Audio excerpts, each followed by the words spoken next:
Hello everyone, আমি বৃষ্টি। আর আজকে আমাদের কেমিস্ট্রির ক্লাসের প্রথম লেকচার। তো প্রথম লেকচারে আমরা সিলেবাস অনুযায়ী আমরা ম্যাকআউটের সিলেবাস অনুযায়ী পড়াচ্ছি। তো কালকে তোমরা রোড ম্যাপ দেখে নিয়েছো, যদি না দেখা থাকো তো আরেকবার দেখে নেবে। তো সেই অনুযায়ী আমাদের আজকে প্রথম হবে atomic and molecular structure. Module 1 থেকে শুরু করবো আমরা। তো অ্যাটমিক অ্যান্ড মলিকিউলার স্ট্রাকচারের প্রথম টপিক আছে শ্রডিঞ্জার ইকুয়েশন। তো শ্রডিঞ্জার ইকুয়েশন আমরা দেখে নিই। শ্রডিঞ্জার ইকুয়েশনের প্রথমেই দেখাবো ইন্ট্রোডাকশনে কি বলেছে দেখি। Based on de Broglie hypothesis and Heisenberg uncertainty principal, a new model was proposed by the Austrian physicist Erwin Schrödinger in 1926 called the quantum mechanical model. তো প্রথমেই আমরা দেখে নিই de Broglie hypothesis. De Broglie hypothesis যেহেতু আমাদের সিলেবাসে নেই, কিন্তু আগে তো আমরা পড়েছি নিশ্চয়ই ডি ব্রগলি হাইপোথেসিস।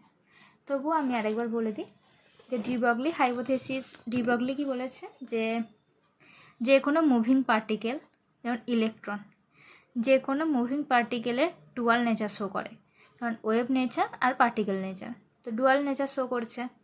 এটাই হচ্ছে ডি ব্রগলির হাইপোথেসিস। আর তারপরে হাইজেনবার্গ আনসার্টেনিটি প্রিন্সিপাল কি বলেছে দেখো। হাইজেনবার্গ আনসার্টেনিটি প্রিন্সিপাল বলেছে যে হাইজেনবার্গের আনসার্টেনিটি প্রিন্সিপাল দেখার আগে আমরা বোরস মডেল দেখব। বোর কি বলেছিল? বোর বলেছিল যে কোনো ইলেকট্রন যেটা অরবিটে ঘুরছে নিউক্লিয়াসের চারিদিকে, তো তারা হচ্ছে ভেলোসিটি আর পজিশন একসাথে শো করবে একই টাইমে। কিন্তু হাইজেনবার্গের আনসার্টেনিটি প্রিন্সিপাল বলে যে কোনো মুভিং ইলেকট্রন যেটা অরবিটে ঘুরছে তারা ভেলোসিটি আর পজিশন একসাথে শো করবে না। যদি ধরো সে ভেলোসিটি শো করে তো পজিশন শো করবে না, যদি সে পজিশন শো করে তো ভেলোসিটি শো করবে না অ্যাট দ্য সেম টাইম। তো হাইজেনবার্গের আনসার্টেনিটি প্রিন্সিপাল আর ডি ব্রগলির যে হাইপোথেসিস, এই দুটো মিলিয়ে শ্রডিঞ্জার ইকুয়েশন হয়েছে। শ্রডিঞ্জার কেউ স্টেট করতে চেয়েছে যে কোনো নিউক্লিয়াসে, একটা অ্যাটমের যে কোনো নিউক্লিয়াসে যে ইলেকট্রন থাকে সেই ইলেকট্রন ওয়েভ নেচার শো করে। ওয়েভ নেচারের ওপরে ভিত্তি করে শ্রডিঞ্জার প্রুভ করতে চেয়েছে যে ইলেকট্রনটা অরবিটের মধ্যে যে কোনো জায়গায় থাকতে পারে, কোনো ফিক্সড পজিশন নেই, কোনো পার্টিকুলার পজিশন নেই, যে কোনো জায়গায় থাকতে পারে, এখানেও থাকতে পারে, এখানেও থাকতে পারে, এখানেও থাকতে পারে, এখানেও থাকতে পারে। তো যে কোনো জায়গায় থাকতে পারে, শুধু যে অ্যাক্সিসের মধ্যে বা অরবিটের মধ্যে ঘুরতে থাকবে এমন না। তো এটারই শ্রডিঞ্জার একটা ইকুয়েশন প্রপোজ করেছে, যেটাকে আমরা শ্রডিঞ্জার ইকুয়েশন বলি। তাহলে ডেফিনেশন দেখে নেওয়া যাক প্রথমে। Schrödinger presented the wave properties of the electron in the form of an equation called Schrödinger wave equation. It calculates the probability of electron at different places around the nucleus in the atom. আচ্ছা, Schrodinger ওই wave properties উপরে ভিত্তি করে ইলেকট্রনের যে একটা equation দিয়েছিল, যেটাকে শ্রডিঞ্জার ওয়েভ ইকুয়েশন বলে। তো শ্রডিঞ্জার ওয়েভ ইকুয়েশনের মধ্যে আমরা কি ক্যালকুলেট করতে পারি যে এই ইলেকট্রনটা অরবিটের যে কোনো জায়গায় যাচ্ছে একটা নিউক্লিয়াসের, তার যে প্রবাবিলিটি সেটাকে আমরা মেজার করতে পারি। তো আমরা শ্রডিঞ্জার ইকুয়েশনটা একবার দেখে নিই। শ্রডিঞ্জার ইকুয়েশনটা হচ্ছে এটা, যেটা খুবই ইম্পর্টেন্ট, যেটা কোয়েশ্চেন আসবেই এক্সামে। এটা হচ্ছে ইকুয়েশন, এই ইকুয়েশনটাই আমরা ডিরাইভ করব। তো ইকুয়েশন ডেরিভেশনটা দেখে নেওয়া যাক।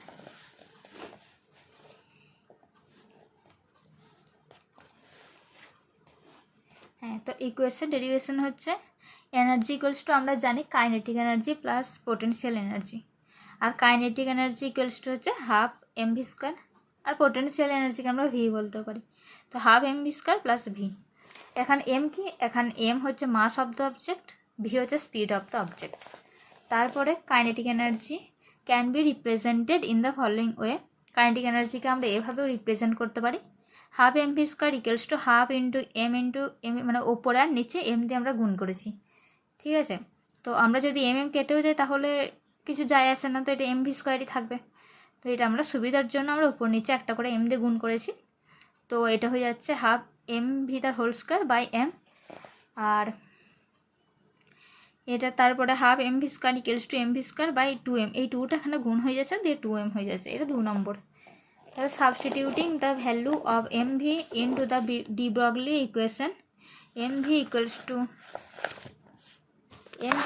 Two h lambda, m v equals to h lambda, the equation is obtained. Half mv square equals to h by lambda the whole square, h by lambda by 2m তার whole square. মানে M ভির যে জায়গাটা, এই M ভির জায়গায় আমরা H by lambda বসিয়ে দিয়েছি। তো আমরা যদি দেখতে না পাও তো পাশে লিখে দিচ্ছি আমি m v equals to h by lambda. এটা হচ্ছে ডি ব্রগলি ইকুয়েশন। তো ডি ব্রগলি ইকুয়েশন অনুযায়ী আমরা এম ভির জায়গায় এইচ বাই ল্যামডা বসিয়ে দিয়েছি, বাই 2m যেমন আছে তেমনই।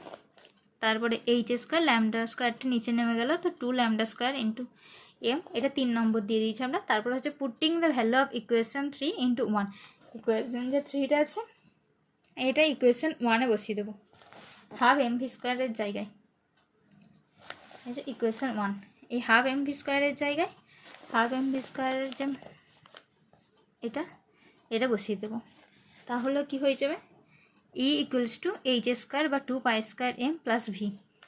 ওটা কী ছিল যে energy E equals to half M V square plus V ছিল, half M V square plus V ছিল এই ইকুয়েশনটা 1 নম্বর ইকুয়েশনটা। তো 1 নম্বরের জায়গায় বসে দিয়েছি E, আর হাফ এম ভি স্কোয়ারের জায়গায় বসে দিয়েছি H square by 2 pi square M, 2 lambda square M. তো H square by 2 lambda square M plus V এর জায়গায় ভি যেমন ছিল বসে গেছে, দিয়ে এরপর এদিকের যে ভিটা এটা এদিকে মাইনাস হয়ে যাবে, তো E minus V equals to H square by 2 lambda square M, এটা আমরা 4 নম্বর দিলাম। তারপর ল্যামডা স্কোয়ারটা এদিকে নিয়ে চলে এলাম, ই মাইনাস ভিটা নিচে নিয়ে চলে গেলাম, তো H square by 2m into E minus V, এটা 5 নম্বর দিয়ে দিলাম।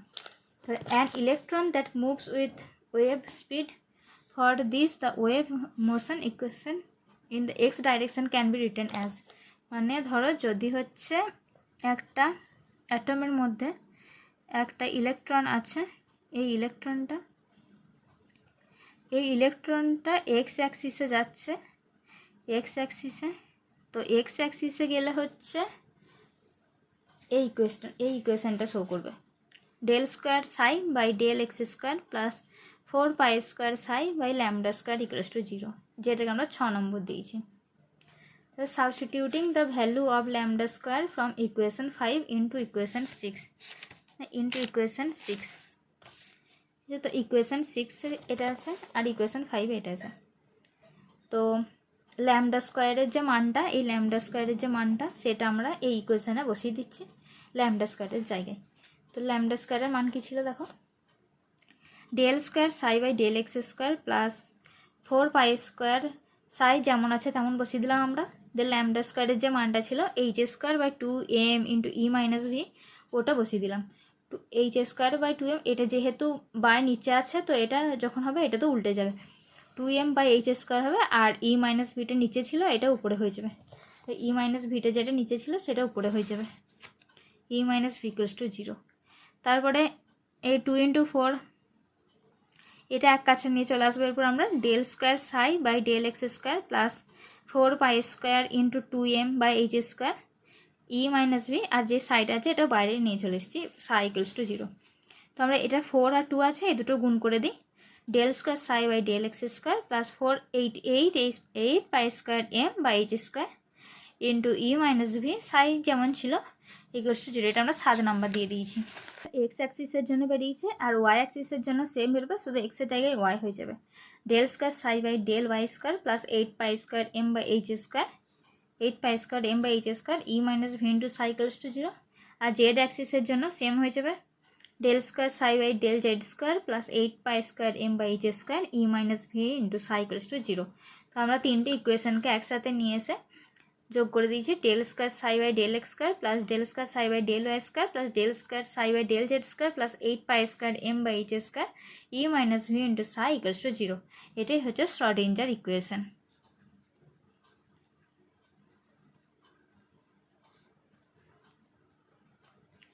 এটা আমাদের Schrodinger equation. X comma Y comma Z হলো স্পেস কোঅর্ডিনেটস, এম হচ্ছে মাস অফ ইলেকট্রন, এইচ হচ্ছে প্ল্যাঙ্ক কনস্ট্যান্ট, ই হচ্ছে total energy, V potential energy, আর সাই কি, সাই হচ্ছে ওয়েভ ফাংশন, যেটা হচ্ছে electrons wave behaviour can be described in term of wave function. তো ইলেকট্রনের যে ওয়েভ বিহেভিয়ারটা হয় সেটা হচ্ছে এই ওয়েভ ফাংশনের মাধ্যমে ডেসক্রাইব করা হয়। ইম্পর্টেন্স, শ্রডিঞ্জার ইকুয়েশনের কি ইম্পর্টেন্স? শ্রডিঞ্জার ইকুয়েশন ইলেকট্রনের ওয়েভ নেচারকে ফলো করে। তো কারণ এটা হচ্ছে ইম্পর্ট্যান্ট, কারণ হচ্ছে it explains the wave nature of electrons, যেটা ওয়েভ নেচারকে ফলো করে। তো explains atomic orbitals, predicts the probability of finding electron of determining their energy level। যেমন অ্যাটমিক অরবিটালকে এক্সপ্লেন করে, যে আর হচ্ছে predicts the probability of finding electron, মানে যে ইলেকট্রনগুলো যে প্রবাবিলিটি থাকে, মানে কোন অরবিটে থাকবে সেই প্রবাবিলিটিটা খুঁজে বার করে খুঁজতে সাহায্য করা হচ্ছে Schrodinger equation by determining the energy level, মানে তারা কোন এনার্জি লেভেল আছে, তো আবার তারপরে কোন অরবিটে এনার্জি লেভেল অনুযায়ী কোন অরবিটালে থাকা উচিত তাদের, তো সেটা ডেসক্রাইব করে, খুঁজে বের করে। তো ব্যাস এতটুকুই আমাদের সেশন আজকে, এতটাই। তো শেষ হলো, দেখা হবে পরের ক্লাসে। Thank you, tata.